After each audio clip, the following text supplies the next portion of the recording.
So, Martin Septim, 4 Magicka Imperial. At the start of your turn, gain all unspent Magicka from your last turn. Period. Okay? Period. This part is not connected to the next part. Because people think that these two sentences are connected. They're not connected. Ability number 2. When you have 30 or more Magicka, Martin Septim changes into a 30/30 Avatar of Akatosh.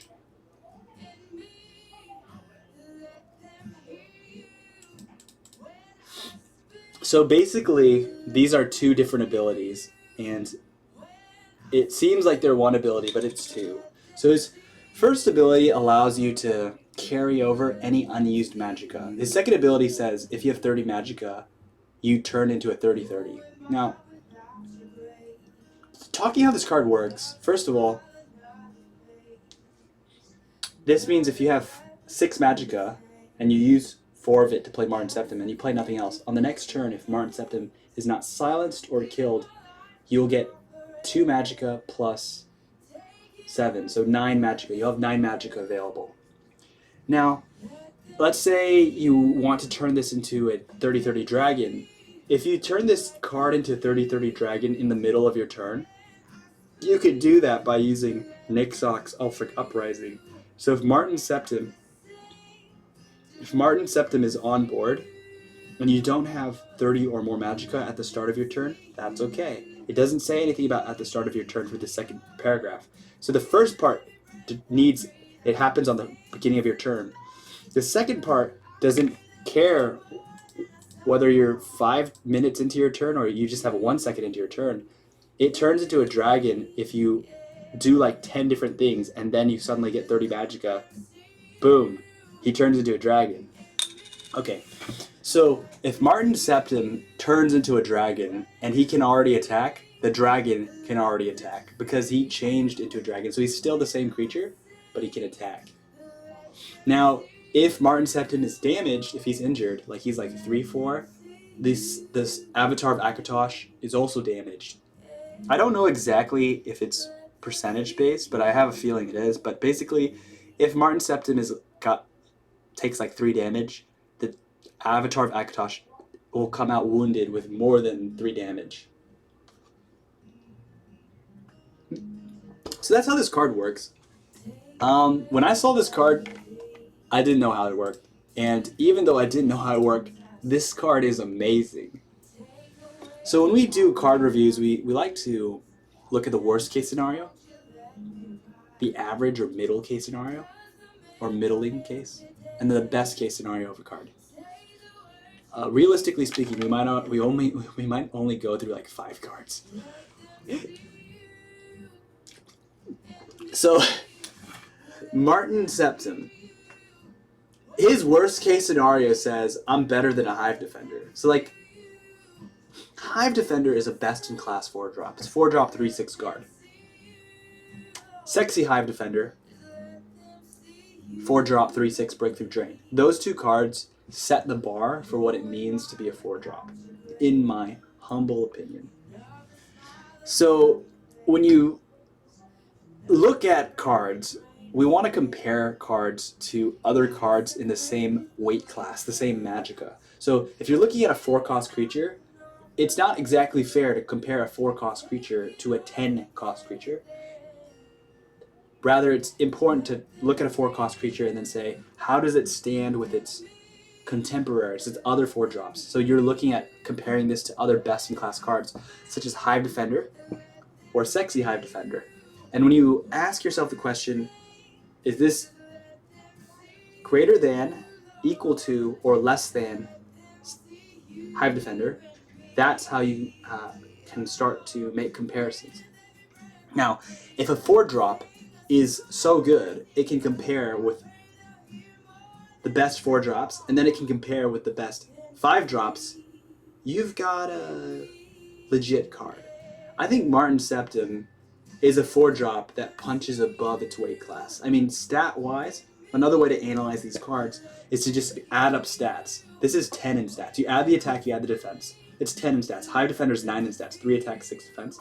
So it has more. You pay for more stats than a Hive Defender.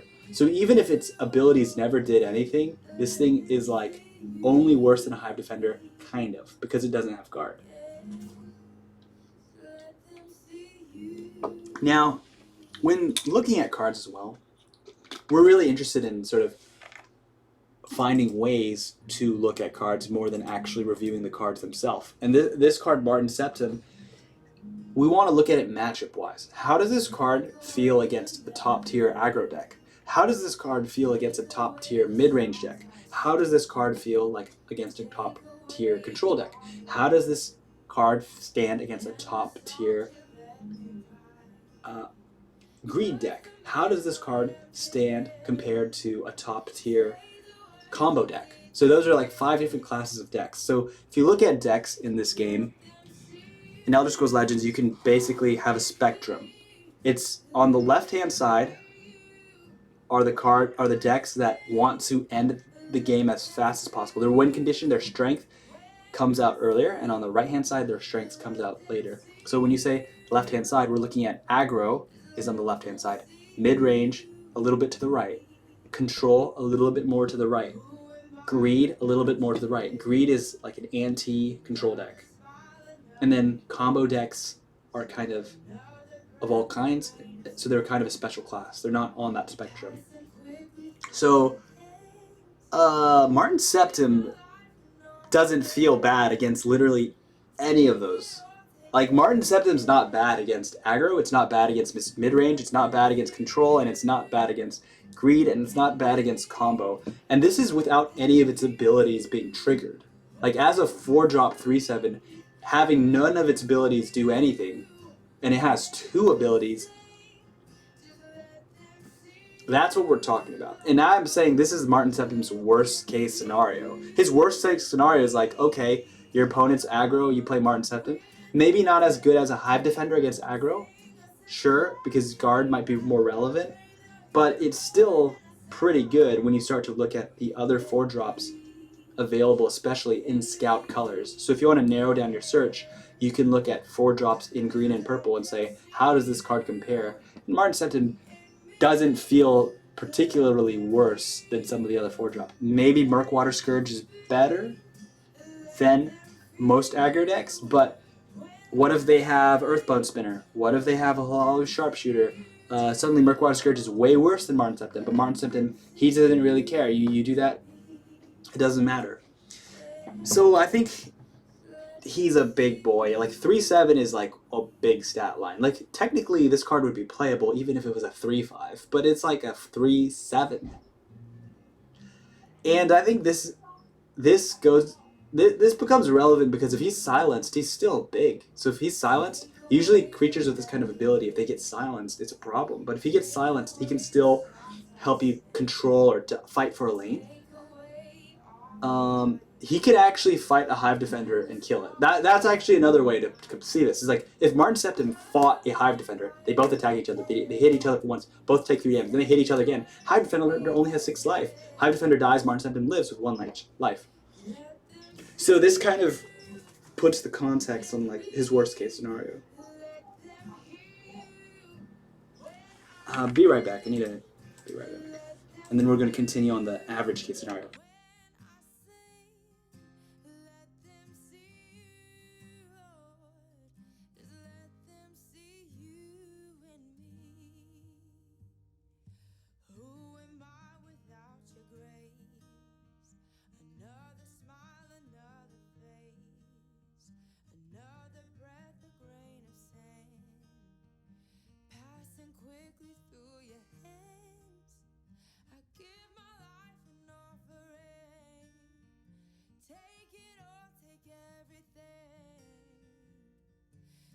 To put it into perspective, against the aggro matchup, it's not uncommon for people on turn 4 to just play a Merchant's Camel, and the Merchant's Camel can't really kill any aggressive threat, and it just digs, right? But Martin Septim, like, hey, if he's in the field lane, nothing else, your opponent can't put more stuff in the field lane. He's like a big bully. Like, he will actually beat down some fat creatures.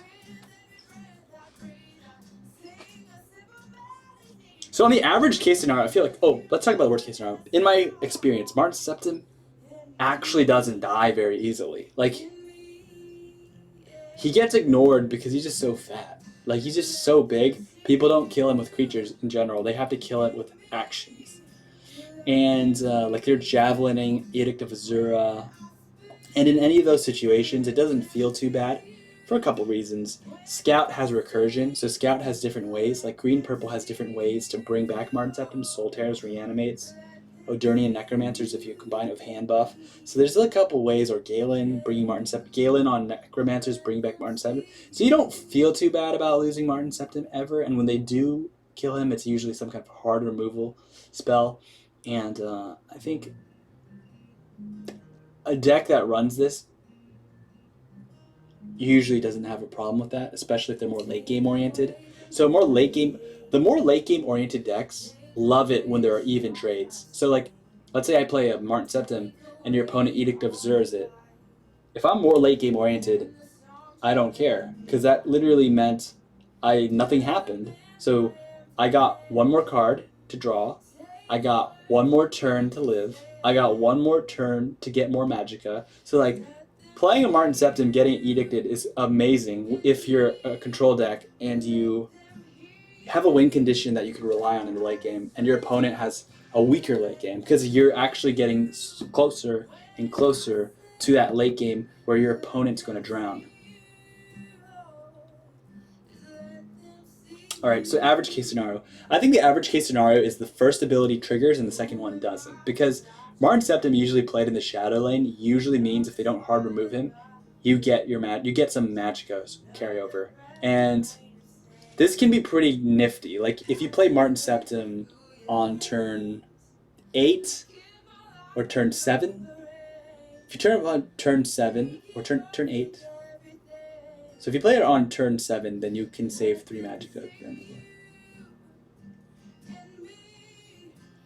Okay, there are different things you can do with Martin Septim. Let's just say about turn 8, if you play Martin Septim, you can play Conscription the next turn if they don't kill it. Because, like, Martin Septim on turn 8 played from hand can carry over 4, so on that next turn you have 9 plus 4, that's 13 Magicka to work with. And this makes Martin Septim sometimes dangerous for your opponents, because when they see you float Magicka with Martin, they kind of are in the situation where if I don't answer this, his next turn's going to be augmented, it's going to be more powerful. And this makes Martin Septim kind of a thrifty emperor. He's an emperor. So as a thrifty emperor, he's wearing monk clothes. I think that's why he kind of has this ability.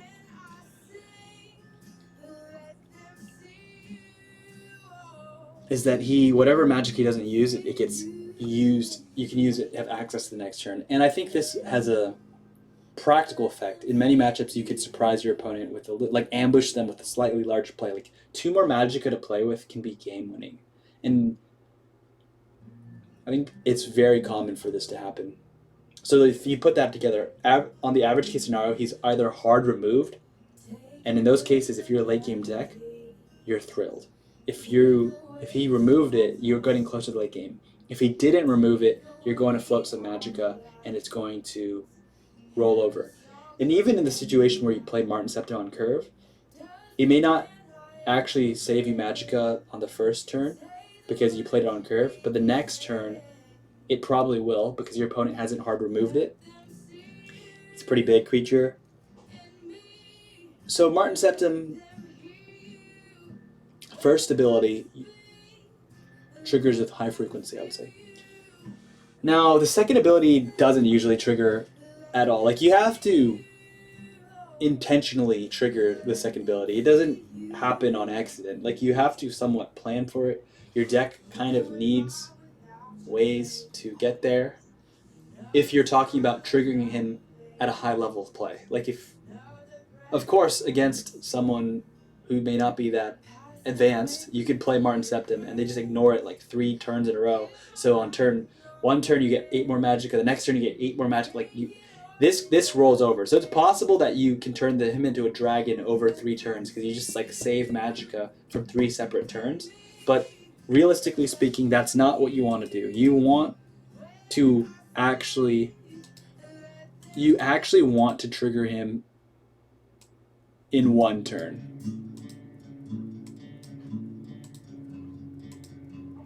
So what does that mean?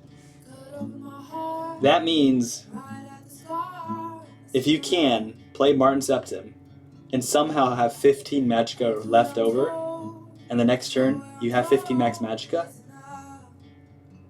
you're going to turn him into a 30-30 dragon. So if you have 15 Magicka left over and you have 15 max Magicka to work with, 15 Magicka carries over to the next turn.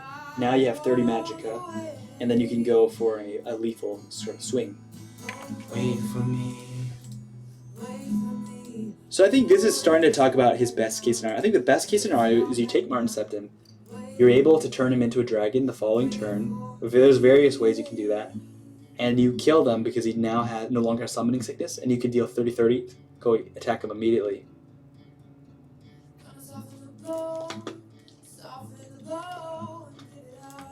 So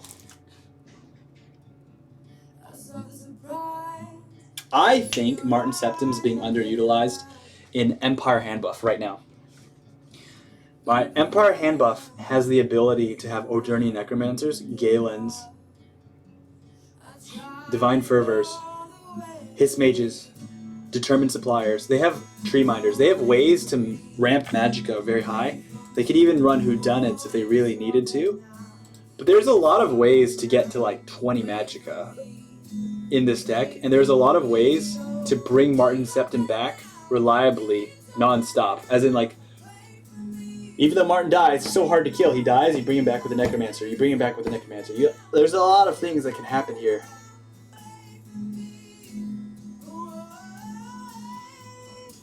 So, Ebonheart Slay has a couple tricks up their sleeves to get to that magic account. Torval Extortionist, as an example. Torval Extortionist has got me like 50 Magicka before. Just because you have a Brotherhood Sanctuary and Unstoppable Rage. That's a way to get Martin Septim to a 30-30. It's all better now. It's all better now. Wait for me. Wait, wait, wait, wait, wait for me. Wait, wait, wait, wait, wait for me.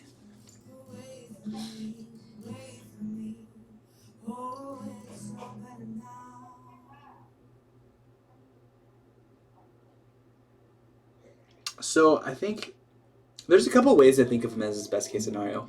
You've got the best case scenario late game where he turns into a finisher, turns into a 30-30 dragon, he just ends the game. Skips every single rune.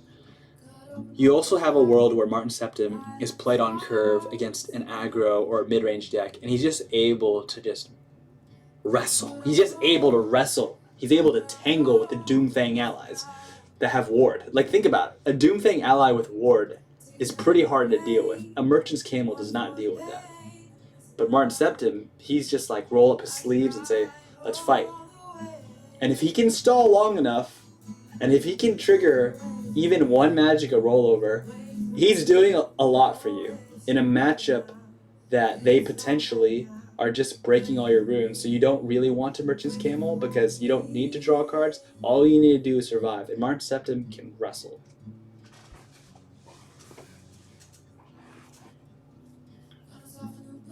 So another way to trigger his sort of 30 Magicka is Ulfric's Uprising and Nixox. I have not tried this, but in theory, it should be possible to use Ulfric's Uprising's Loniths, Doppelgangers, and jump yourself up to a very high magic account and use Martin Septim and attach a...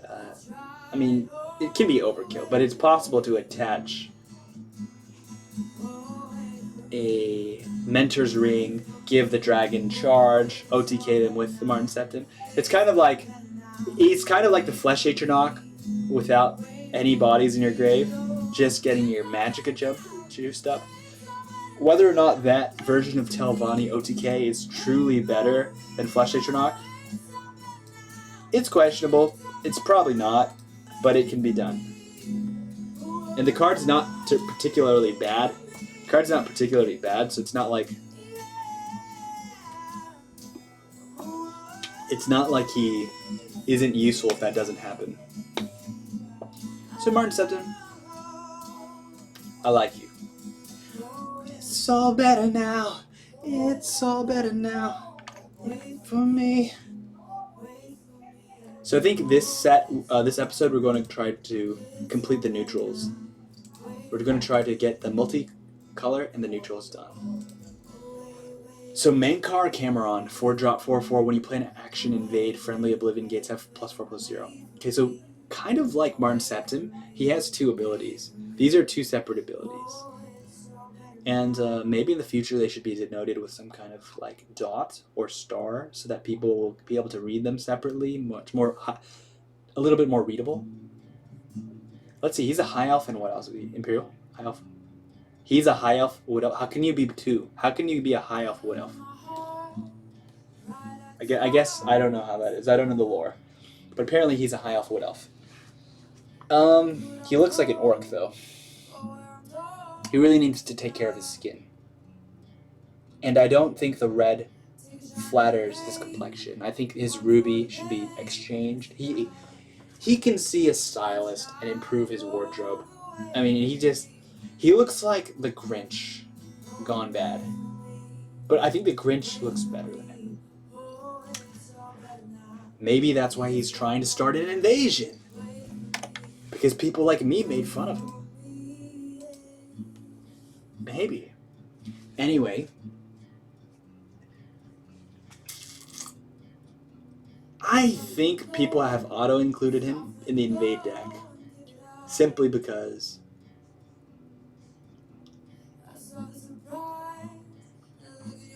there are empty slots in invade decks.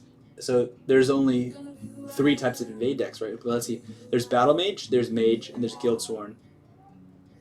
And Crusader. There's actually 4 types of invade decks.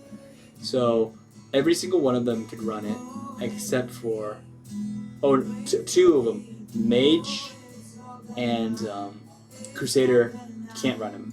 And actually, that kind of proves that main card Cameron is extra. Like, he's not necessary in an invade deck. So he's not, like, particularly necessary. And I think being a one-of, he's not particularly reliable. Like, one-ofs, like Martin Septim and main car, cannot be relied on to come through.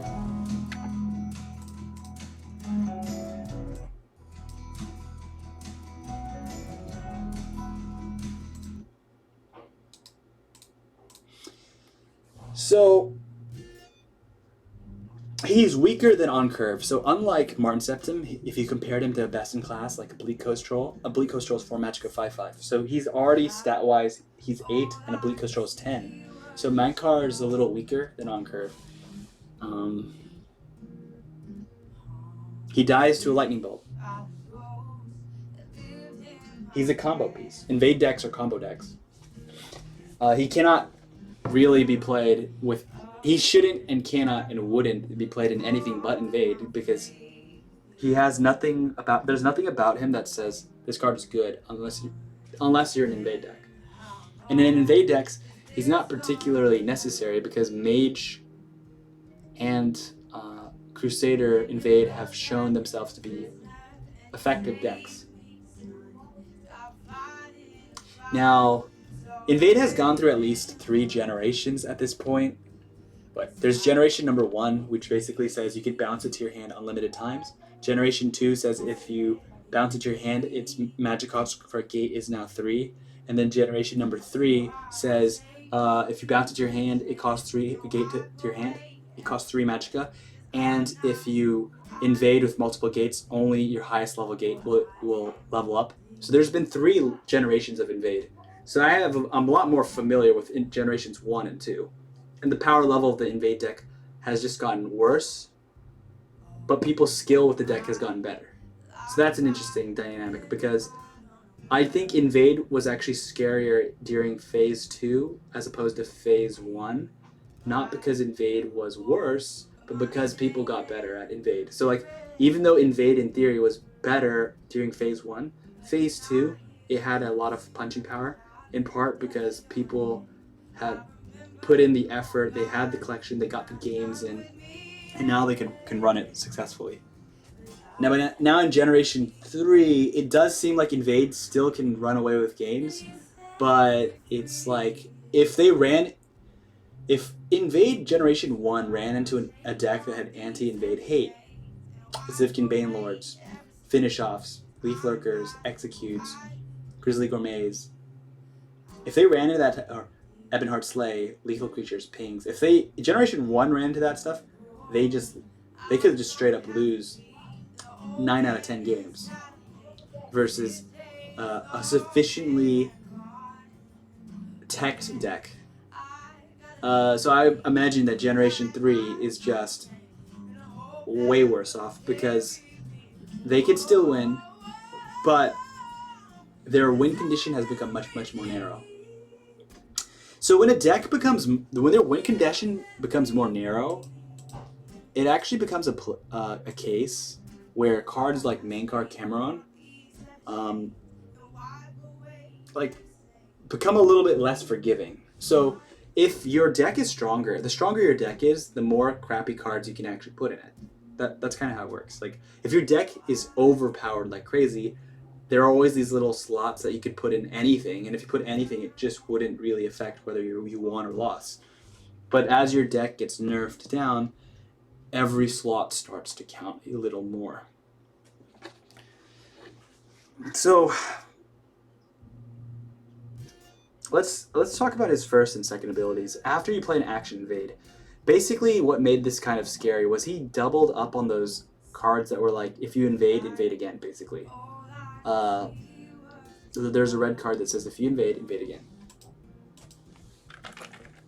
And he's very similar, Keeper of the Gates. He's very similar to this, when you invade again kind of card. And this one's like 6 magic for 6/6. This one's 4 for 4/4. So this is kind of similar. The idea was you played actions that invaded, and you played actions that bounced things back to your hand. And you're hoping to just level a bunch of gates up. But let's now talk about Generation 3. It just levels up pretty much 1 gate. So Mankar Cameron's first ability has been nerfed significantly because in the past, whenever you played an action, it could level up 3 gates at once. It could invade and level 3 gates at once. Now it can only level up 1 gate, right? And that gate cannot be bounced. So this makes Mankar more questionable because now your liability is really that 1 gate you're investing so much. Like you can't bounce it back to your hand. If you bounce the gate back to your hand, it goes back to level 1. It goes back to level 1 and it costs more. So more or less, when you see a Mankar start leveling the gate, if the opponent kills that gate and lethal has not been assembled on the board, invade player lost. Like if they invade and they start to invest resources into that gate, the game has turned to, can I kill the gate and can I just not die? And a sufficiently tech deck will always be able to do that, but an insufficiently tech deck will still be in trouble, which is still the tale of the tape. Is basically Invade's best matchup is against aggro, and aggro without any cards teched against Invade can almost be certain that they're going to get wrecked because cards like Mankar Cameron, like they just create 30 toughness gates, right? So I see Invade as something that gets instantly obliterated against decks that have or teched against it, and might even instantly win against aggro decks. But not completely. There are ways aggro decks can overcome Invade, but it's getting closer. It's like pretty close to that. It's like Invade's best matchup is aggro, and while the aggro player can do things to try to overcome it, without any solution to the gates, it's really a matter of time. Like, it's like either kill them really, really fast with Swift Strike. Like, you either kill them so fast they can't even get online, or you're dead. That's how aggro versus Invade works out. So how does Mankar stand against this? So what I'm saying is Mankar doesn't do much against decks that counter Invade. And he is okay and good enough. in that already favored matchup. Like that matchup favored against aggro, he can be good enough, especially when you're talking about zero cost actions. So you're talking about invading like 3 times in a row. Now, friendly Oblivion gates have +4/+0. I think this is relevant because what happens is gates have 0 attack, but when main card is on the board, it means that, okay, things that attack the gates die. And in the right situations, against aggro specifically, they only have attacking as the only way to kill gates. And if they're spending precious time to kill a gate by attacking it, that's time and manpower not going to the face. And most aggro decks actually run out of fuel. Like, they have a limited number of damage. Like, aggro decks have a limited number of damage. Like, some decks could only do like 30 damage in 7 turns or something. So if they spend that damage on a gate, they're actually lessening their own win chance. And if those targets start dying because they're attacking the gate, then it can become too much to overcome.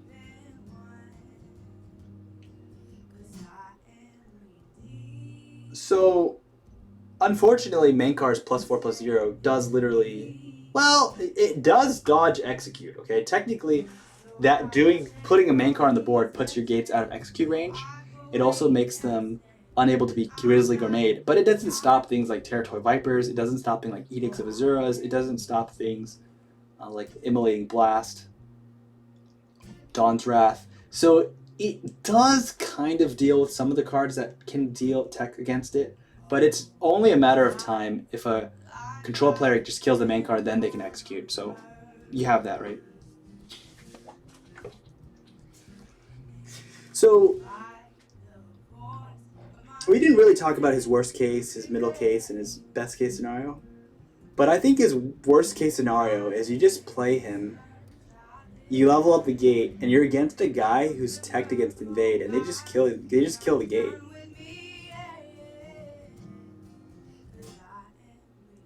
After you've invested some resources into it, like a Rack and Venom Tongue, Crossbow, Archer's Gambit, and in those situations, you just lose. So Mankar's Cameron's worst case scenario is you just lose. Like it. But that's also, I think that's why Invade is so polarizing, is there are a lot of decks that have some fight in them, right? Like they have the ability to actually go late game. Like they got Praetorian Commanders, they got Conscriptions. Invade doesn't have that. Invade has like, I'm just going to level this gate up and I'm going to just use my Unexpected Arrival to bring me a 9-cost Daedra or a 12-cost Iron Atronach, something like that, right? And that's not going to happen if you just kill their gates. And this card puts more effort into the gate, and if it's dealt with, it's like, good game, bye. So his average case scenario, I think, is he's going to level up a gate once or twice more than normal. So like, think about those invade cards, 0 cost invade.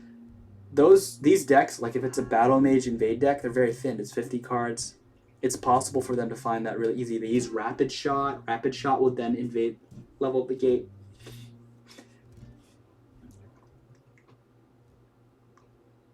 And so the average case scenario is he will be able to get those additional invades. Now the question is, are you against someone who can deal with that gate that got extra invades? Because like against a teched deck, a deck that's teched against invade, that doesn't actually matter how many times you invaded the gate. It doesn't actually matter. You can just kill the gate, even if like Edict of Azura doesn't care how high level your gate is.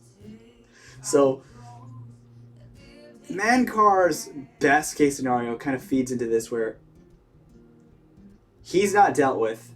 He gets more than 2 invades off. Like he gets more than 2 additional triggers off. And he sets up a lethal turn. It's possible. It's possible. But at the end of the day,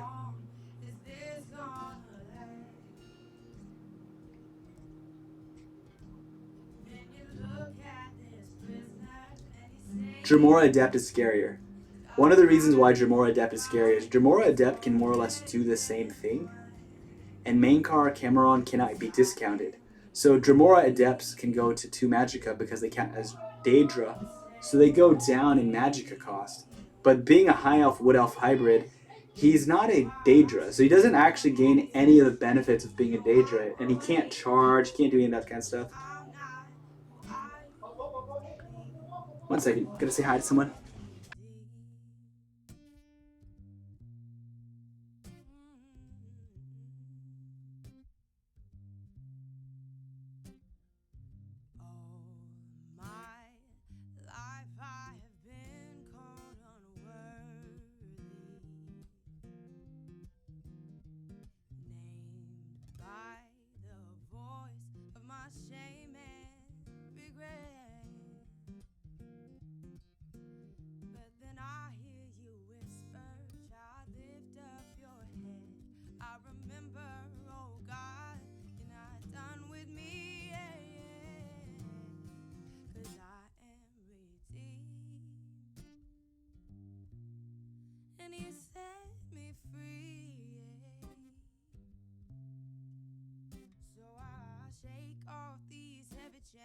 So my feelings about this card are very like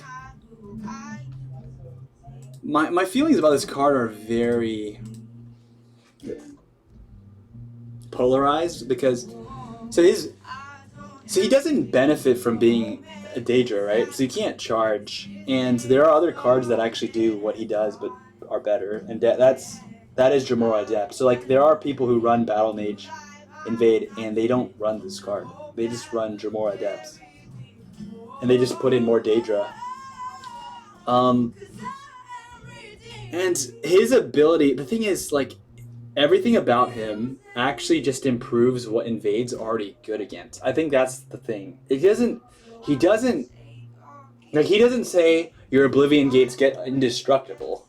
Like, if he said if he says all your gates get indestructible, he kind of like protects Invade from where it's weak against, right? But instead, he's actually like, okay, your gates are going to get attack, which means they can defend themselves against aggro. But Invade's already good against aggro.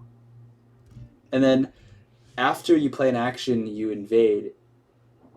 That's nice, but in the 3rd generation of Invade, it's not as nice as it was in the 1st generation. The 1st generation, it's like, I level up 3 gates at once. What you gonna do?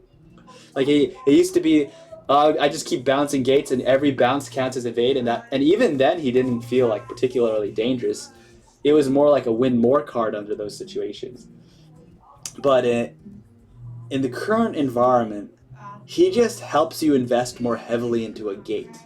Okay, like, and investing more heavily into a gate doesn't actually help you against people that have teched against you. That's what we're trying to get at. Versus, it does help against aggro, but aggro is already what you're wrecking. That's the thing. Like, yes, invading multiple times, getting to that charge faster is nice, especially against decks that can't deal with the gate, because it's hard to kill this thing that just keeps on growing, like 4 HP every single time. Plus, it's killing your creatures and those guys every time they're trading into the gate and dying. It's like, that's damage, they're not going face. Plus, those decks are also not well equipped to deal with Mankar, because Mankar can hide in shadow, and if he's hiding in shadow, it's like these go face decks can't interact with him as easily as those decks that have Dawn's Wrath or Rage, Unstoppable Rage.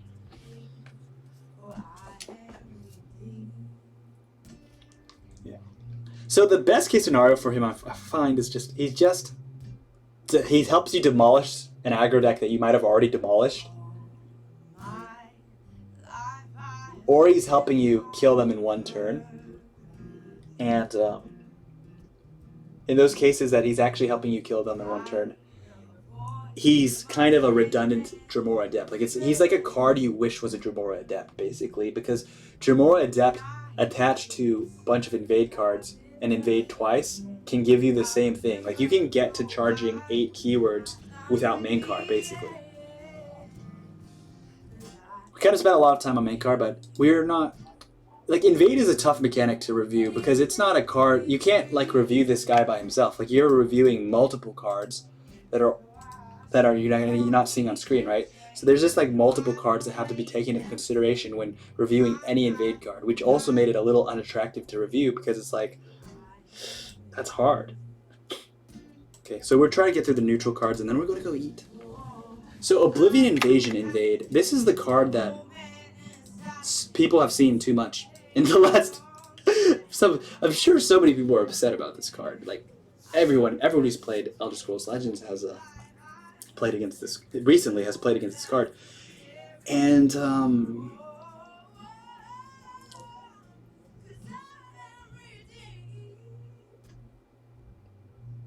these invade cards make it hard to use the worst case, average case, and best case scenario kind of methodology. So we might have to try a new way, and it's even hard to even compare this with other cards using like compare a zero cost card to other zero cost cards because this card is very specifically good in only one deck. It's only good in one deck and it's bad in every other deck, right? So the worst case scenario of an invade deck is that you're against a deck that can deal with a hyper leveled up gate. That's like their main problem. And against a deck that can deal with your hyper leveled up gates, your only recourse is you need to drop so many threats down in a single turn that they can't deal with it. They can deal with the gate, but they can't deal with the other stuff, and that you're able to finish them off, more or less. And I think that has become harder for Invade, thank God, because in the past it wasn't that hard for them to play around that with multiple gates. They can just like, okay, you can kill one gate, but I'm going to put one big gate here. Notice how no one runs Brilliant Experiment anymore. Brilliant Experiment used to be the problem.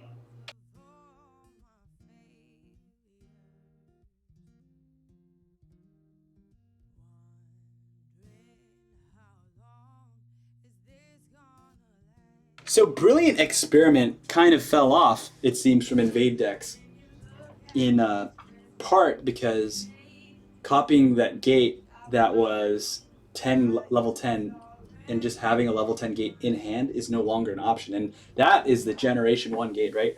And that's where Oblivion Invasion shines so much. Is like, okay, I play this card, level 2 gates, and how gates work, right, is if you had one gate that says gain 4 keywords and you had another gate that says gain 4 keywords, it means gain 8 keywords, which means guaranteed charge, guaranteed ward, guaranteed lethal, guaranteed guard, guaranteed drain, guaranteed breakthrough, which is super relevant because when you have all those things guaranteed, it is when you know exactly what you're getting off of a playing an invade sort of like playing a Daedra with highly level gates or multiple gates, you could know what was going to happen. Like it wasn't random. It wasn't, oh, do I need guard or I wish I have guard. It's like, oh, I'm getting guard, so I'm going to put him in the right lane. The randomness was no longer there. So whether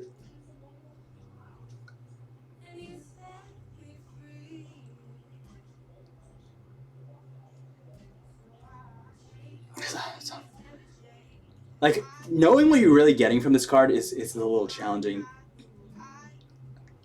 But one way of looking at it is when you want, best case scenario is when you use this card, you're hoping to hit multiple invade triggers. You're hoping that you have a card that says invade and invade again, or like Cameron, if you play an action, invade again. So like, that's what you're hoping for. But if you don't have that, what you are hoping for is that you're able to level up your gates enough to discount creatures in your hand to give them charge. And the main value of this card is to get unexpected arrival to a level 9 gate. Like if you have a level 9 gate, Daedra, the thing about Daedra is they can reliably pull certain cards. So if we looked at Daedra, right? There's only one 11 cost Daedra. So if you had a level 11 gate and use unexpected arrival, Siege Crawler would show up. And if you were able to give this 8 keywords, or even 7 keywords because it already has one, it guaranteed charged. That's the thing. So using unexpected arrival, that's a 3 cost card with a level 11 gate using cards like the Oblivion Invasion, that would give you this to charge. And if you couldn't level to 11, there were other ways. Like it's like, okay, well that's fine. Let's go for level 9. There's only one level 9 Daedra in the game, and it's Aspect of Hircine. So if you look at this carefully, there is no other level 9 Daedra. So because there's no other level 9 Daedra, it becomes a situation, and there's no other level 10 Daedra if I'm not mistaken either. So if you, okay, so put it this way, a person who is playing Invade could reliably play a 3-cost card and get these cards to charge. So you'd get a charging, let's get an order. At level 9 gate, you get Aspect of Hircine. That's a charging 12-cost creature. 12 attack creature, because usually you choose +6/+6 because it's going to get charged already because you already have a level 9 gate. If you have a level 10 gate, you're going to get a Dremora Marquinez, and this thing can actually get charged the moment it's played. So it could be a 10/10 or 6/6. I don't know if it becomes 12/12 because if it's a 6/6 +1/+1 from the gate, double it to 12/12, you got 12/12 charger, which technically means this card was better. That means sometimes people shoot that out at level 9 because this will become a 13/13. +6/+6, then +1/+1 from the gate. So, and if usually people don't try to pull the 10 cost, and instead they're trying to pull the 12 cost. Because this guy, there's only one 12 cost Daedra. So if you invaded your gate enough to 12, you can get this dude to charge, and this is the finisher. At 3 Magicka. That's the key. So, we can't really talk about this card in isolation because I feel like we can't talk about this card because this card absolutely sucks unless you're leveling the gate enough. Like, it doesn't do anything for you until you can invade up until a point. You're trying to level this a gate up to 4 or 5 at least.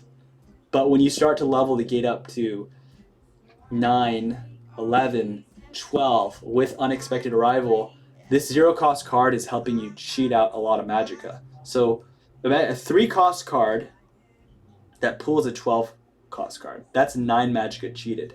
So Oblivion Invasion could be seen as something like save 2 or save 3 Magicka. It's investing into a future threat. So every time you play this card, it's 0 cost, but that 0 cost is progressing forward your game plan by building up a gate. Now, there's a couple ways to combo Oblivion Invasion, and one of them is Peddler. So there's this card called Peddler who says every time you play 2 actions, draw at the end of your turn. If you play 2 actions, draw a card, and that card has been seeing more prominence in Invade decks. At the end of each turn, if you play 2 actions, draw a card. A 0-cost action loves this because it becomes easy to satisfy this condition. Lift your eyes, tune our heart to your beat. Where we are, there you'll be. Our eyes blazing out. So this card, being a 0-cost card, can be reserved in hand for the coup de grace, the killing blow. You don't need to play this card early. Why play it early? It's 0 cost. You're never in a hurry to play this card. So this card can be reserved in hand, and in an Invade deck, it's always useful. It's always useful because every card in your deck that's a Daedra benefits from Invade. Every card that has Invade on it, which is probably like 70 to 80 to 90% of your deck, all need this kind of interaction. So the combo is to get to that level 9 gate. Now the weakness is there are those decks that just don't care if you're level 9 gate and just deal with your threat immediately. Their lives are lives unchanged.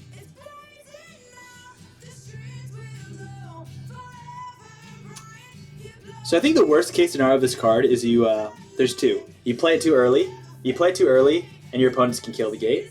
Or you play it later, invest into a gate, and you're not able to finish the turn, and your opponent's able to counter you, and it's just eliminated. So all your value, all your combo can get lost in a single turn. Its average case scenario is that's pretty useful. Because it's 0 cost, it can be saved at any period of time when you actually need it. And being in Guild Sworn colors, Battle Mage, Strength, Intelligence, and Willpower, these decks have excellent prophecies. And since they have excellent prophecies, against aggro being that favored matchup we've already spoke of, you're never really in a rush to play this card.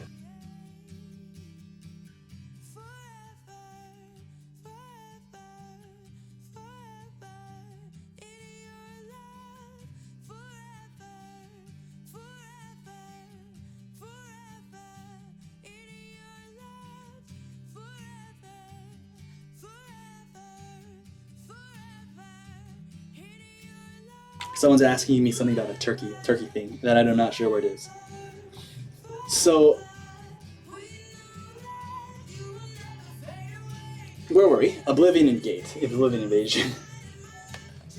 So, this against aggro, you don't really feel like you're in a rush to play this card because you can play it whenever you need to get that alpha strike, whenever you need to get your creatures charging and draining. That's the moment you strike. And because you have prophecies to save you, there's a lot of the ball's in your court against aggro. But versus control decks or versus late game decks or versus decks that just have abilities to deal with you, knowing when to commit to the invade can be a little challenging. And so for that reason, I think that's kind of its worst case scenario, is like going off on the wrong time. And it's kind of if a deck has the right cards, it's actually really hard for invade to win, because invade needs like 2 turns. They need a turn to level up the gate, then they need a turn to develop all the threats and go. And against aggro, the thing is that is usually enough to win, because the aggro deck, like, there's 4 draining creatures on the board after that alpha strike, right? And if there are 4 draining creatures on the board and the aggro deck has already expended most of the resources, and there's still 30 life to go through, that's a lose, right? But against control, the thing is you're hoping to set it up a 2-turn clock, level up the gate, then kill them. Now you're just hoping and banking on the fact that they don't have the tools to respond to the board you've presented. A Zivkin Banelord, a Sheer Point, can kill it, can leave it all in ruins, right? A Dawn's Wrath.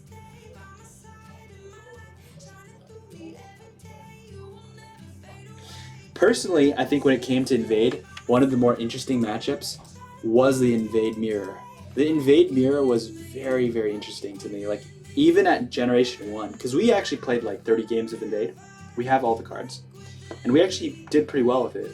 And I felt like Invade versus Invade was really fun to me because it was really skill testing. Like, you actually had to bait, you had to measure. Like, Invade versus Invade was a pretty intense matchup. I don't think it was very RNG based. I think it was actually very tactical, because there's a lot of cards that do the exact same thing in the matchup. Of course, there's RNG, right, in terms of who can get Unexpected Arrival, for example. But I think that it was possible to overcome bad luck by outplaying your opponent in the Invade versus Invade matchup. And when you use this card was a critical part of that. In Invade versus Invade in Generation 1, whoever tricked their opponent to break their runes first without being finished off usually won. Because if they were at like 5 life, but now you just gave me 10 cards in hand, and you now have only 3 cards in hand, I'm going to use my 10 cards combo off so hard, you're going to drain back all my life, get into a dominant position, kill your gates, and you'll never come back. The reason is our gates, every single creature that's a Daedra that's on gain 8 keywords has lethal. And lethal is like the Bane keyword. It's like the keyword that crushes gates, right? It doesn't matter if you have 20 HP. If you're an invade creature, just pings you, you're dead. So we are probably going to have to speed up a little bit. I try. Alright, so Giant Slaughterfish, 4-drop for 3/3.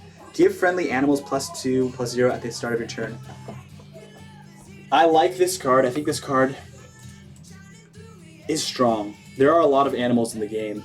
Mono green decks exist that have animals, and mono green animal decks can run Mudcrab Merchants. They can run Wilds Incarnates because both of those are animals. So more or less an animal deck actually doesn't run out of cards that easily.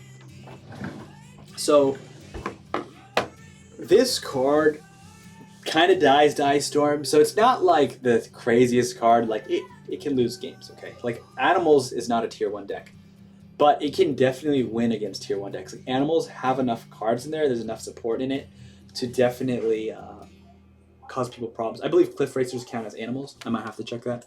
I'm not sure.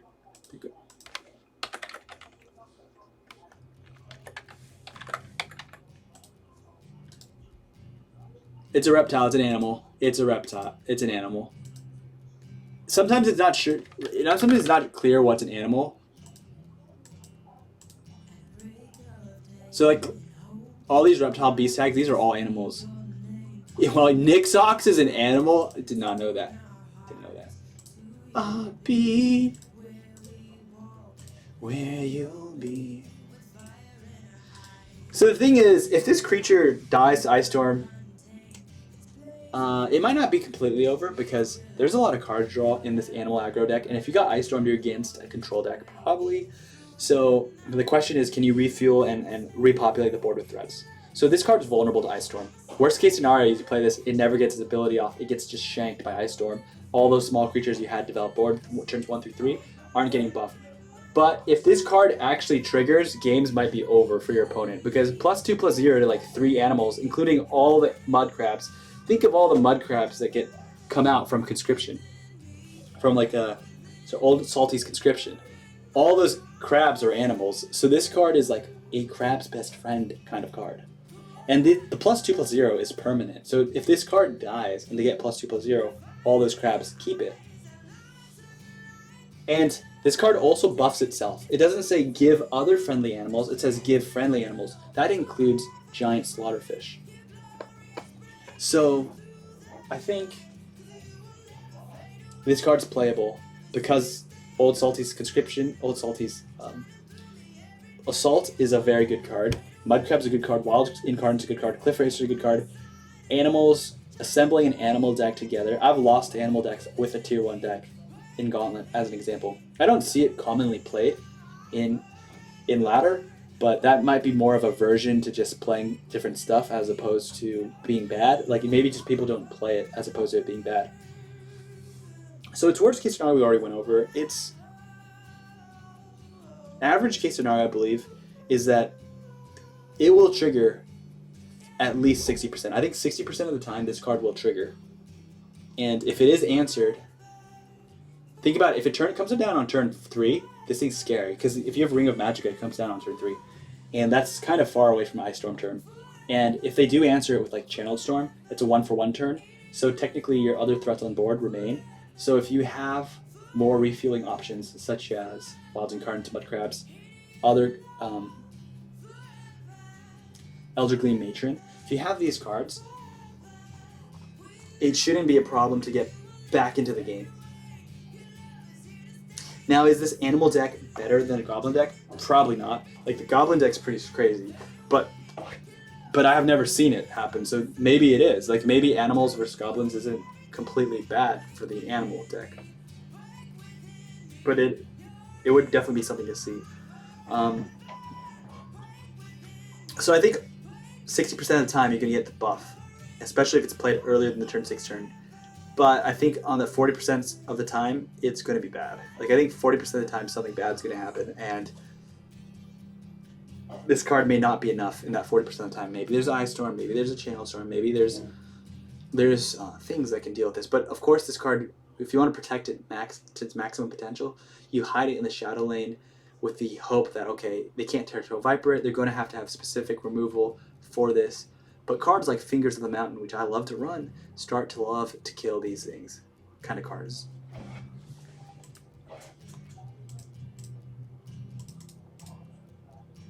So we have 3 cards to review left. I'm gonna get water. I'll be right back. And lift our eyes. Hello. Hi, Jelly. We're almost done with our little set review. And where you'll be. Right back. So love so right. The streets will glow forever bright. Your glory's breaking through the night. 'Cause you will never fade away. Your love is here to stay by my side in my life, shining through me every day. You will never fade away. Your love is here to stay by my side in my life, shining through me every day. Wake within me, wake within me. You're in my heart forever. Wake within me, wake within me. You're in my heart forever. Whoa. With fire in our eyes, our lives alight. Your love untamed, it's blazing now. The streets will glow forever bright. Breeze breaking through the night. Hello, hi. Good night. Here to stay by my side in my... Hope you guys are having a... I hope you have things to be thankful for and you're able to give thanks for it. I think it's a little bit... it's hard for me to say Happy Thanksgiving to people because I know that there's a lot of people who will not have a Happy Thanksgiving. Like, they just don't have anyone to celebrate with. They don't have turkey. Maybe they literally have no family that's alive. Maybe they're not invited to anything, right? So instead of saying, have a great Thanksgiving, like dinner or turkey or whatever, I think it's easier for people to just find something to be thankful for and give thanks for it. I think those are two separate steps. Being thankful is when we have a feeling in our heart and we're just like, oh, this is great, like, oh, thank you. But let's say someone cooks a steak for you and you feel that love, that warm feeling, and you're thankful for it, but you don't say thank you for it, then you haven't done step 2, which is to give thanks. So there's like two different, it's like you watch a YouTube video and you loved it, but you didn't comment on it. Those are two separate things. So if you loved it and you're like, oh, I'm thankful for it, you're full of thanks, it's in you. But when you give thanks, it gets outside of you and your thankfulness goes to the other person and there's a recipient. That's why it's called Thanksgiving, because giving is when you give something to someone. Me, in my heart forever within me. And before we continue, I'd like to say Thanksgiving is a special day, but it's funny because Thanksgiving is not going to be a Thanksgiving if you don't give thanks.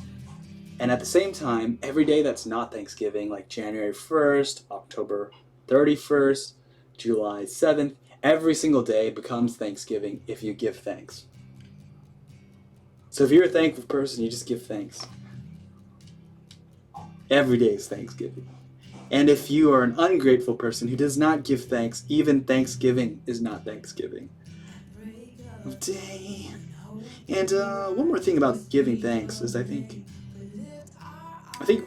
it's very natural, it's very human to experience something great, enjoyable, and we just pass by it too fast. It's like you create a great memory.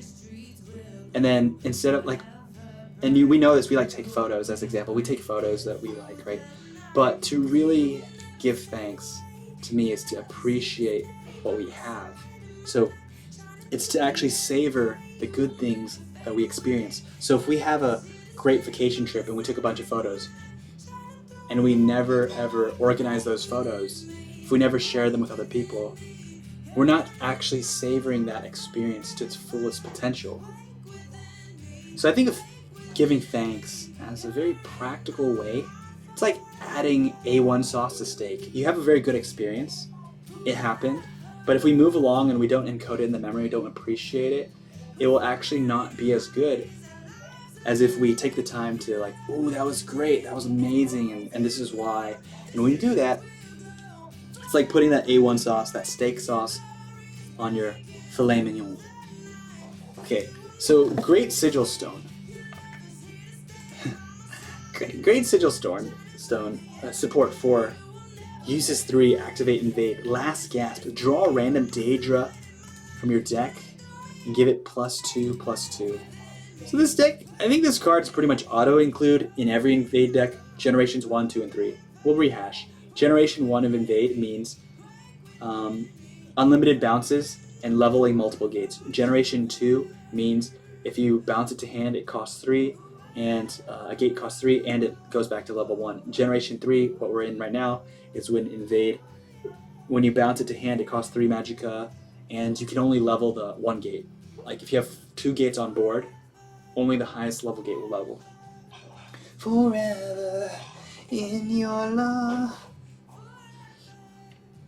So, I think the Sigil Stone is mandatory in all 3 generations. And I think the reason it's mandatory is because there are... Invade decks are always looking for more cards that do invade, and they're always looking for cards that draw cards. As a combo deck, what's essential is you level your gate up to a critical mass, level 8, level 9. I actually forget what's the actual level it gives you that you need for 8 keywords. It's been some time. But you want a gate that is giving you something like 6 to 8 keywords, right? And the invade portion, the activate invade portion, is certainly helping you get there. The drawing a random Daedra and giving it +2/+2 is also satisfying that other requirement as a combo deck, is like just find your combo pieces. So your dream draw, I believe, is probably Dremora Adept, but you'll settle for pretty much anything. But Dremora Adept's probably the best because she's kind of a finisher, I would say. She really can help your gate suddenly explode. Like, played... These days, when people bounce stuff, they don't even bounce gates. They're bouncing Dremora Adepts. Because Dremora Adepts, like, say, invade... Sorry, every time this card gets a gate keyword, invade. So if it gains 4 keywords, it invades 4 times. So the idea is if your gate has leveled to a point where Dremora Adept gains 4 keywords, playing a Dremora Adept would then level the gate such that every other Dremora gets 8... Daedra gets 8 keywords. So the bounces are no longer used on gates as often, because if you bounce a gate, it just goes back to level 1. But if you bounce a Dremora Adept, it's almost like you bounced a gate in the generations 1 and 2. Now, we talk about cards worst case scenario, average case scenario, best case scenario. The worst case scenario of general Great Sigil Stone, I believe, is it just gets answered, it gets killed. And in that situation, most things that kill it are support removal is like 4 cost. Stuff like Dushnik Archer, Edict of Azura, Dismantle 3 cost, neutral, fair and common, Belligerent Giant 7. So like the answers to Great Sigil Stone tend to be more expensive, equal to or greater than 4. So if they remove it with something, at least you've used it 1 time. I think that's the benefit of this card. And I don't actually know if it's true or not, because now I just realized, if they destroy it, it says last gasp, draw a random Daedra. So technically if they destroyed it, it probably draws you a card. So in this sense, Great Sigil Stone always draws you a Daedra and gives you +2/+2. And if that is true, the removing it doesn't really do anything, because they already got the first use of invade. They drew the Daedra, so what you're really stopping is potentially the second and third uses of invade. Which is okay, especially if you're developing like a Dushnik or a Belligerent Giant, because if you have no better target, you might as well. But it won't feel as good if you're using Edict of Azura, because Edict of Azura probably should be reserved to take out that highly leveled gate. That's what if I saw this Great Sigil Stone played, I would probably consider keeping my Edict on hand for the real target, that massive gate. So I think the worst case scenario is it gets removed, and it's not too bad because you're going to draw a card and it activates it. Anything that removes it is equal than or greater cost, so you're not losing on value, you're not losing on tempo that much. And the average case scenario is I think this thing actually, like, with 80% frequency, gets everything it says it does, it will do. Invades 3 times and gets a random Daedra. I think more concerning is if Great Sigil Stone actually gets all these invade cards, invades your gates up, and you're just against a player who has answers to that. It doesn't matter. They can just answer it. That's where Great Sigil Stone kind of loses some value. Like, you got a level 4 gate, the Territorial Viper, that, right? Territorial Viper, for me, has been such a great card against invade in Generations 1, Generation 2, and Generation 3. It's a reliable way to kill the gate, and usually survives because unless Mancor, Cameron Mancor is on board, the gate's going to remain at 0 attack, so that Territorial Viper can then stick to potentially kill the gate again. Especially if you put on guards like Hiss Mages, Gatekeepers, things like that. So the best case scenario, I think, we kind of went over. It's like, okay, you invade 3 times, and those invades are meaningful. As in, like,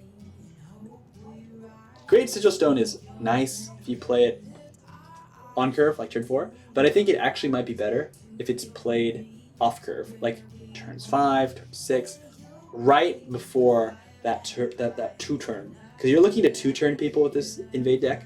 You're looking to get that gate up and get that huge Daedra, and usually the amount of damage they can push isn't 30. So one tactic against invade is to bring your health total above 30, like 40-ish range. If you're at 40-ish range, they will definitely take more than 2 turns to kill you, like about 3 turns. They take 3 turns.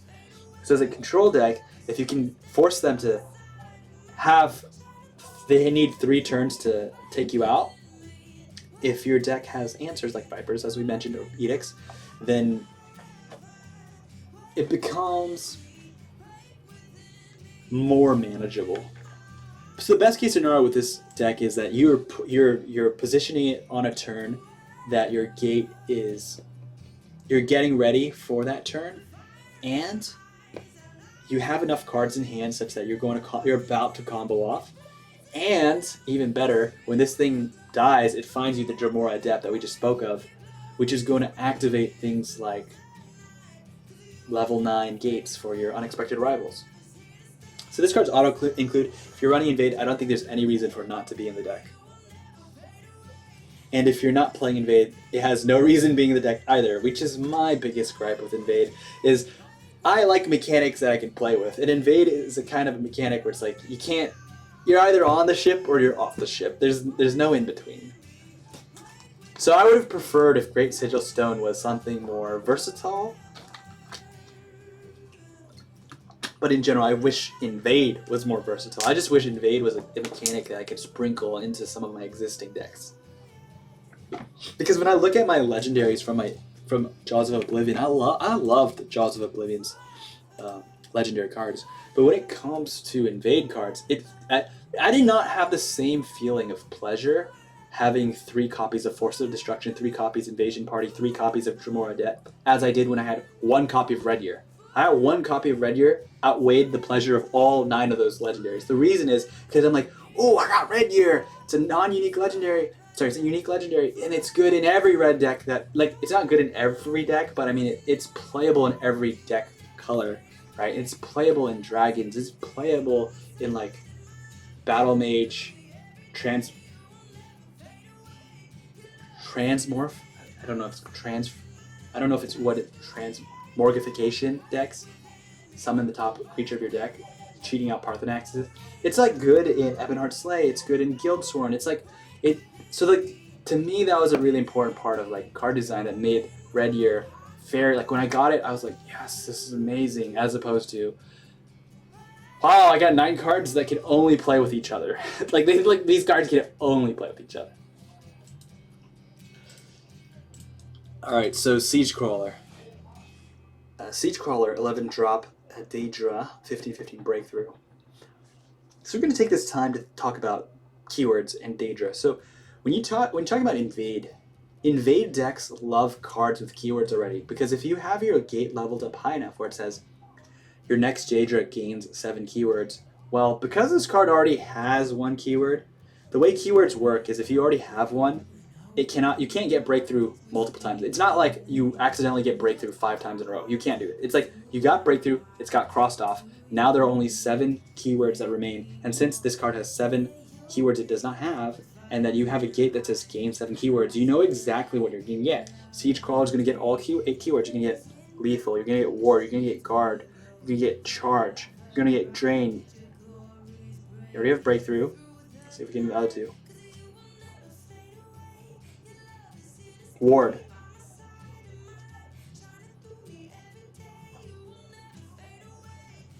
Rally. Those are the 8 keywords. So cards like Sexy Hive Defender and Charging Guy, 4 Magicka 3/3 charge card, they are really good because at lower level gates they can reliably get the keywords you really want because they already have some keywords, so they're reducing the randomness of what you're going to get. So Siege Crawler, I think this card is an amazing looking card. I think this card looks so cool. I think this card is highly playable, and it actually might be one of those cards that's just playable in a non-invade deck as well. 11 drop. Good night, Jelly. Fade away.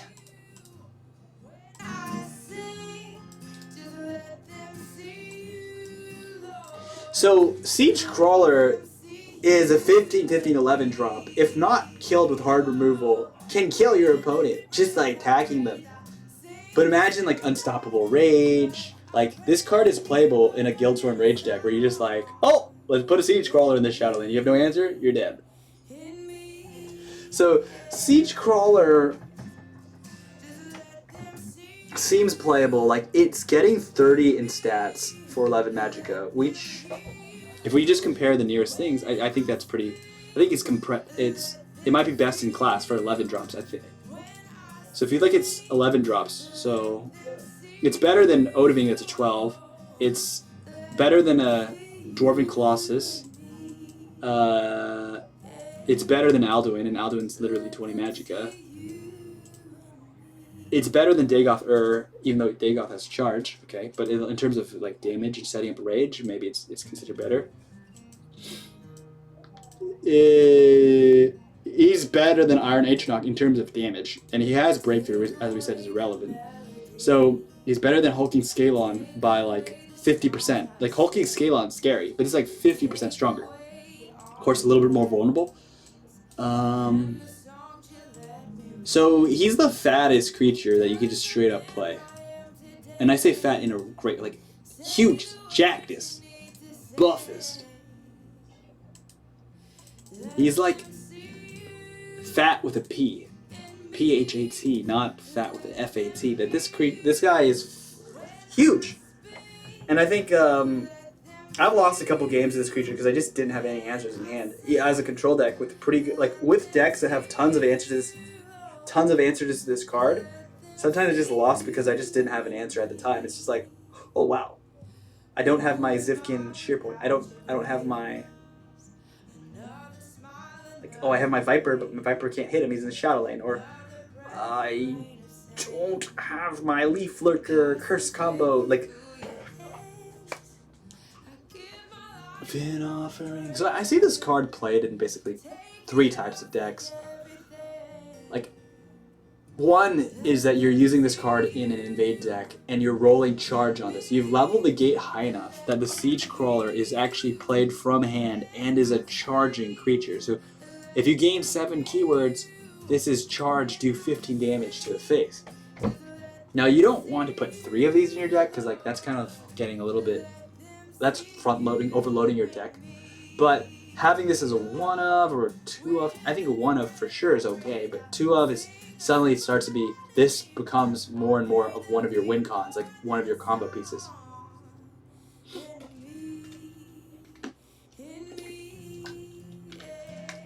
So invade decks would be happily taken.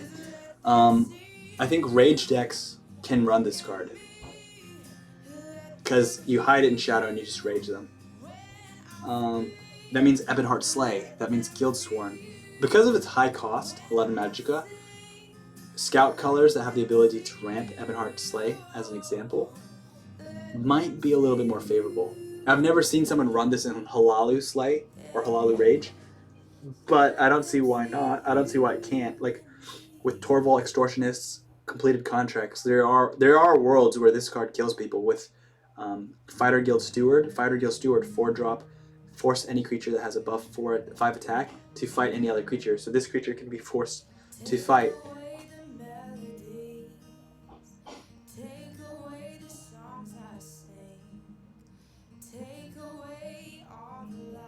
So I think it's a worst case scenario is classic. There's two worst case scenarios. One is you never get a chance to play it.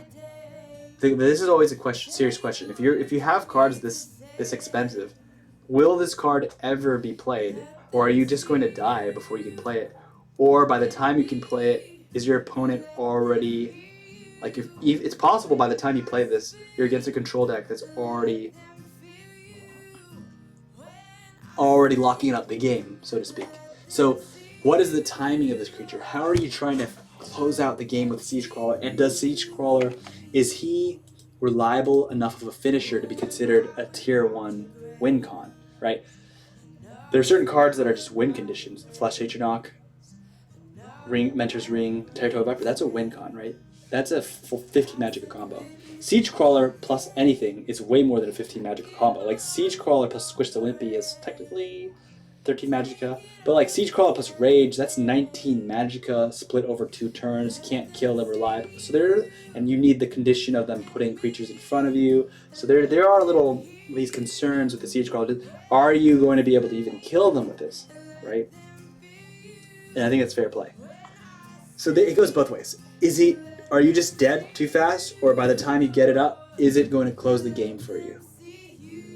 And I think the worst case scenario is that, unfortunately, there are going to be many games where it both happen, where you can't win. It doesn't win you the game because it's not, your opponent has already got their, they fortified their position, their board state, they got ahead of board, then they have hard removal for you, or your opponent has already killed you before this has actually come online. So to mitigate that, I think it's not to actually accuse Siege Crawler of being bad, but it's to say, well, if we want to use Siege Crawler as our win condition, how can we design our deck?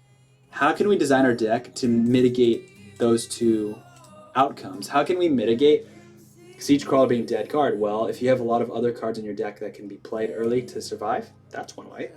If this card is, if it dying on board is a problem, well, I heard of there's a card that actually makes cards, you can't target them with actions.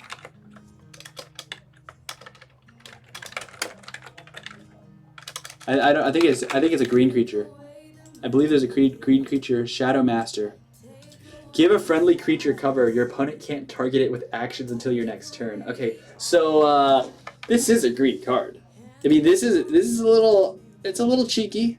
Shadow Master into crawling Siege Crawler into Unstoppable Rage, but hey, it's possible. Like, your opponent can't target it with actions until your next turn.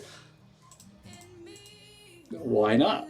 I don't see why not. In fact, I should probably try to play that card with like Blood Magic Lords just to see if I can protect my Blood Magic Lords for similar reasons. See you, let them see you in me. Who am I without your grace? Another smile. So it's average case scenario, I think. I think it's average case scenario, unfortunately for El Siege Crawler, is he just gets removed. Like, I think the average case scenario and the worst case scenarios are very similar. And I think on average, you're either dead before it comes online or the game ends before it comes online, so it's a little slow. Or you are going to win. Like, it's a win more card, as in you were already, like, maybe they didn't kill you yet. So they either killed you or you've already stabilized with other cards and other win conditions in your deck. And therefore, Siege Crawler is a redundant sort of like extra card, so to speak. And average situation number 3 is they just remove it because removal is so prominent in this game. It's hard to see them not remove it. But each of those situations can be played around. And it's important to know that Siege Crawler, being uncommonly played in decks, can really surprise people. So people won't save, like, let's say they're seeing Invade deck. They're not going to save their removal for, I need to save my Edicts for Siege Crawler. They don't think that way. People, are you playing like a Rage deck, Ebonheart Rage? I need to be careful for Night Town Lords. They're not thinking, oh, there's a Siege Crawler in his hand, okay? They're just not thinking that way. And for that reason, it is possible to bait out, let's say in a control mirror, bait out your opponent's removal and know when is it the right time to play this kind of card. And play this kind of card at the right time such that it's like, yeah, they had removal, but we baited that out of them, got it out, got that taken care of. Now Siege Crawler in position. And now this gets us to our best case scenario Siege Crawler. I think it's just a dominating way to win. It's just like winning with this card. It's like when your opponent loses this card, they're like looking at their hand over and over again, thinking to themselves, wait, I have no cards that answer this. I have no cards that answer. Like, this is the same thing as like Hulking Scalon. When you lose to this or Hulking Scalon, it's like your opponent's in disbelief. Wait, he just put a 15-15 breakthrough, and I just don't have anything in my hand that can do. Like, guards dead, no actions to remove. What do we do? That happens sometimes. And so for that reason, I won't write Siege Crawler off. It's not an auto include in any of the decks. Invade decks don't need it. Rage decks don't need it. There's already lots of cards like that. But it's certainly a style point thing. Like, Siege Crawler isn't bad. As we looked, as 11 drop, its stats are just way better than everything else. The only real card that probably can get Siege Crawler its money's worth is Pureblood Elder. So this card, Pureblood Elder, is going to give its money worth because this becomes a 16-16 with Breakthrough, and it's cheaper by literally, 4 Magicka, and it synergizes. It has another effect, double the Magicka gain. It has, this slot's a little bit easier. If you actually can ramp to 18 Magicka, you can actually play this and Unstoppable Rage on the same turn. Playing Siege Crawler and Unstoppable Rage on the same turn is pretty hard. So, Pureblood Elder probably is a better card overall. But there are worlds where Pureblood Elder never gets its full abilities online, and Siege Crawler does kind of what Pureblood Elder does without having the requisite of ramp to 18 or more Magicka, right? Ramping to 18 or more Magicka might be it might take some time, might take some, you might need to find cards in a certain sequence. So I think that's how we feel about that card. And now we're going to go on our final card that we're reviewing. Let them see you.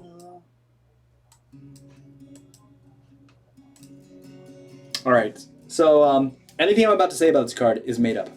Because I've seen one person play this card against me. And I think they're trolling. And this card literally summons trolls. So anything I'm saying is made up because I have not played this card. I don't really know how good or how bad this card is. So it's theory crafty. So Painted World. Action 12 cost. Cost 2 less for each attribute you have in play. Cost 2 less if you have a neutral card in play. Summon a creature, a painted troll in each lane. This is a 0 cost card if you have 5 attributes on board and a 6th neutral card. So if you have 6 cards on board, 1 of each color, and a neutral card, it's a 0 cost card that generates 2 4/4s. So best case scenario is, let's just say somehow you manage to have 6 creatures of all the different types, Multicolor cards do count. So if a card has 3 colors,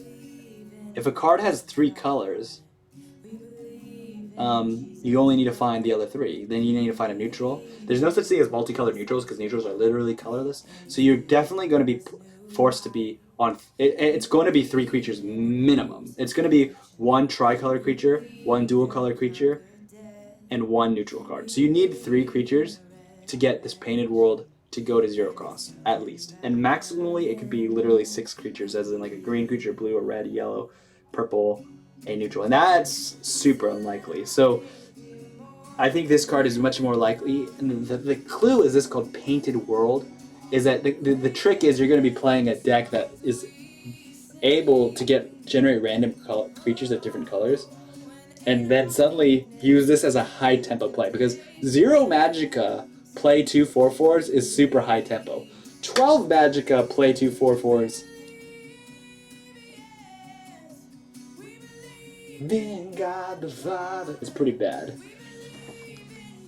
So what would I say summon a painted troll is actually worth? So they said they're saying a painted troll is worth 4 Magicka. He technically has regenerate. Hi Venny. Resurrection. So I would say that they're trying to cheat you. A 4/4 with regen is not worth 4 Magicka. But let's pretend, let's give them the benefit of the doubt. So basically they're saying 2 painted trolls is 8 Magicka worth. So if you play Painted World without any discounting, you're paying 4 Magicka extra. So technically, you only need 1 dual color creature to discount it by 4. So thankfully for this card, it discounts per color. So it's not like I need 3 creatures, 1 neutral, 1 dual color, 1 tricolor. You can have just 1 green color, and automatically this card is now 10. You have a green color and a purple card on board. Maybe it's a Thorn Hiss Mage. This is now 8 Magicka, right? So I think this card's playable. I just like reviewing this in my head. I think this card's playable. Its best case scenario is a little interesting. It's not like these painted trolls or like win conditions, so it's like high tempo. But like the world that this is most scary is the world when Painted World's coming down fast. Like if they're able to get that Painted World down on turn, like you see these like 2 painted trolls running at you, like linebackers on turn 4, because he has like Ring of Magic, and somehow he got a 0 cost turn on turn 4, which isn't unheard of. I mean, it's like player, but it is. Multicolor cards have a tendency to be a little bit more expensive, so it's really unlikely for them to get a turn 4 0 cost Painted World. But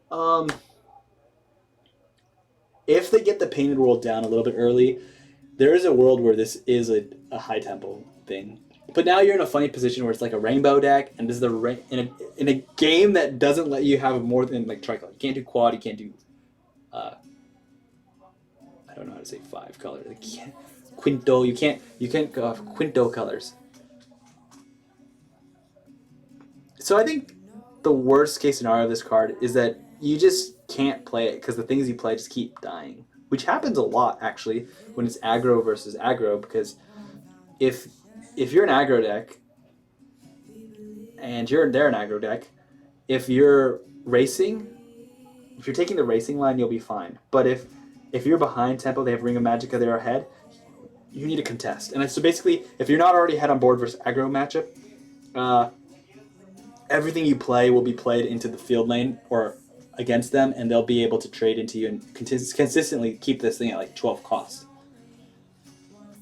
At the same time, a deck playing this is running a lot of RNG creature generation cards, because there's no way you can get all these different colors unless you're running Mud Crabs, you're running all these similar cards like that.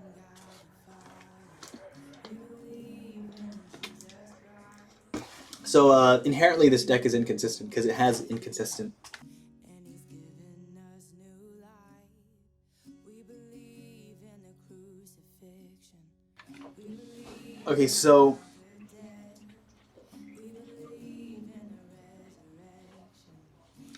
I think on average this card can be discounted reliably to 6. Because that only requires 1 tricolor card.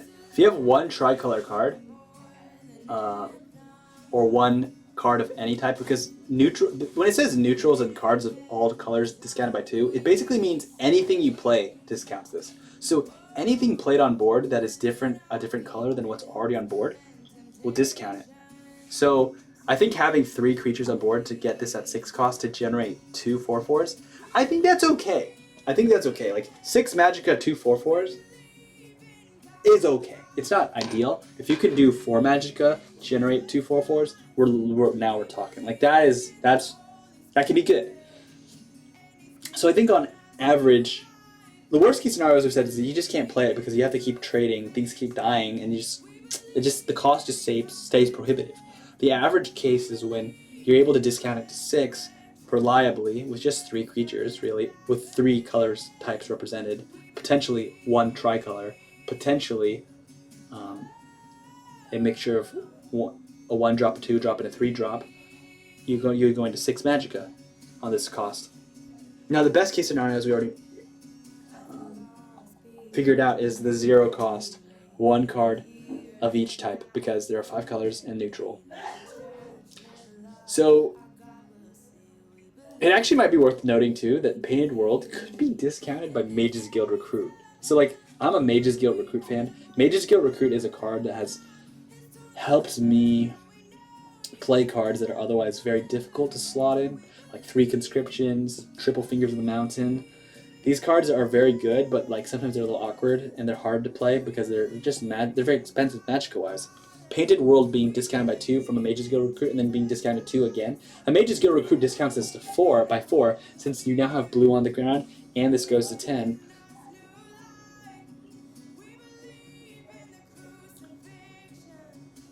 Leaving death in the resurrection.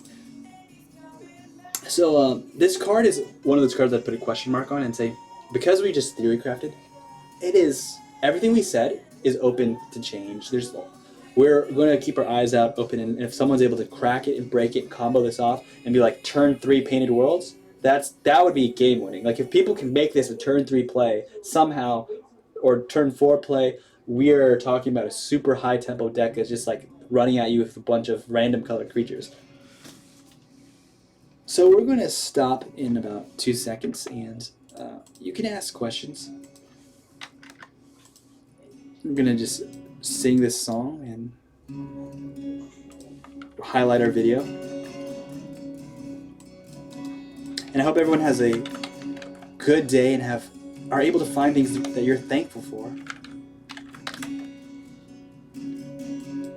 In this time of desperation, when all we know is doubt and fear, there is only one foundation. We believe. We believe. We're in this broken generation. When all is dark, you helped us see.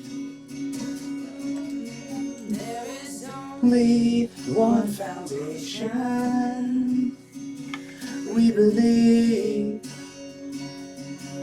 We believe. We believe in God the Father. We believe in Jesus Christ. We believe in the Holy Spirit, and He's given us new life. We believe in the crucifixion. We believe that it conquered death. We believe in the resurrection, and He's coming back again. We believe. So let our heart be more than anthems, greater than the songs we sing. Oh, in our weakness and temptations, we believe. We believe, yes. We believe in God the Father. We believe in Jesus Christ. We believe in the Holy Spirit, and He's given us new life. We believe in the crucifixion. We believe that He conquered death. We believe in the resurrection, and He's coming back again. We believe. Oh, we believe.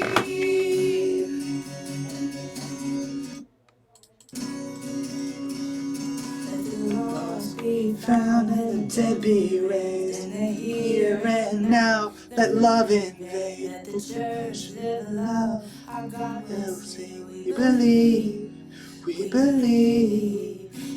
Gates of hell will not prevail. Or of God through the veil. You're not never fail. We believe, yes. We believe in God the Father. We believe in Jesus Christ. We believe in the Holy Spirit. And He's given us new life. We believe in the crucifixion. We believe that He conquered death. We believe in the resurrection. And He's coming back again.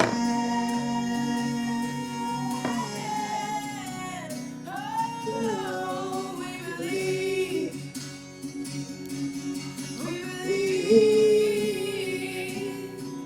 believe. Lauren Daigle is my favorite singer. I really love her very much. I hated this song for the longest time ever. I thought it was so brainwashy. I just thought like, ew. Like I hated this song so much. And then I heard her sing it, and I'm so biased. In this time of generations. So I want to say I'm very thankful that you guys were here. I'm thankful that we had the time to do the set review. I don't know if we'll get to episode 4 because there's going to be a new set probably soon. But, you know, we're just doing this for fun. We're just chilling and having a good time. So have a great rest of your evening, morning, day, afternoon, wherever you are on this planet. In generation.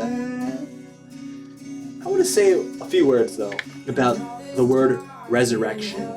The word resurrection is it's so present in video games. Like, we use reanimate all the time. We use, okay, or maybe you don't, but I do. But we use cards like reanimate. We use cards like soul tear, right? So in like RPGs like World of Warcraft, you've got monks, you've got clerics, you've got people that just like resurrect things. And in Guild Wars, you got a signet of resurrection, right? And it's funny because in video games, if I asked you, do you believe in resurrection in video games? You'd be like, of course, yeah, you die, you go back to the resurrection shrine, and you come back. Well, I believe we live in a video game. We live in a video game. I believe God is the game designer of the video game. I believe that life is miraculous, that if a person can be created, if you can have life and you can die, the same power that created the cosmos has so much power. Have enough power to bring you back alive. I believe with all my heart. The power that created you and me, that created the sun, that is a lot of power. That is like so much more power. That's more power than a game designer has. And a game designer in a video game can resurrect characters anytime they want. Even God the Father. So that's what that line, resurrect, we believe in the resurrection means, is we believe that I can't resurrect myself. I'm dead, I'm dead. I'm dead, I'm gone, okay? I turn to dust, I turn to ashes. It's scattered to the 4 billion winds, wherever that is.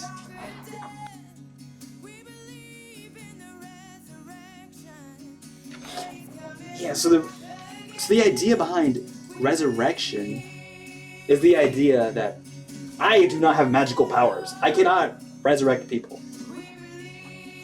But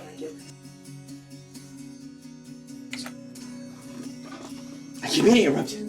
Bruh, stop. So I believe that the power that created the 1 billion trillion stars. There are 1 billion trillion stars on this in the universe, in the cosmos. It's huge. We think of light years as a very long distance, but there are distances of trillions of light years, and that does not even constitute 1% of the known cosmos. Known cosmos, them observable from the Hubble telescope. So I believe that the power that put those stars in motion. As certainly as a video game designer can resurrect a character, I believe the game designer of the universe can resurrect anybody they want. It's coming back again. And to me, that's a very cheerful thought. It's a cheerful thought to me. Because a couple of days ago, maybe like 3 days ago, one of my favorite Instagram influencers, Godfrey Gao, died at the age of 35. He's such a sexy, good-looking man. And he's dead. You know? He's dead. And, you know, it sucks, okay? Absolutely sucks. I love this guy. I watch his Chinese TV shows. He's fluent in Chinese, he was fluent in English, he's a Canadian. And he's dead, okay? He's gone. But I believe God can bring him back. If he wants, he can bring Godfrey Gallop. If he doesn't want to, he doesn't have to. Humans don't have the right to ask to be reanimated. And neither do we have the power. We just don't have it. Like, that's why it's very normal to live daily life and be like, what? Resurrection? Weird? It is weird. It is because we can't do it. But just because we can't do it doesn't mean someone else can't. And we're going to go eat Thanksgiving, but I wanted to end on that thought because I think in games we just know it's just so easy. But when you realize we're living in a game, when you realize we're living in a game and you're a character, I'm a character, and there was a game designer behind it, a narrative designer, an illustrator, a 2D modeler, a 3D artist, a script writer. It becomes very believable that it's like, oh yeah, I'm dead and someone can bring me back. So we're gonna host someone. Have a good day. Good day.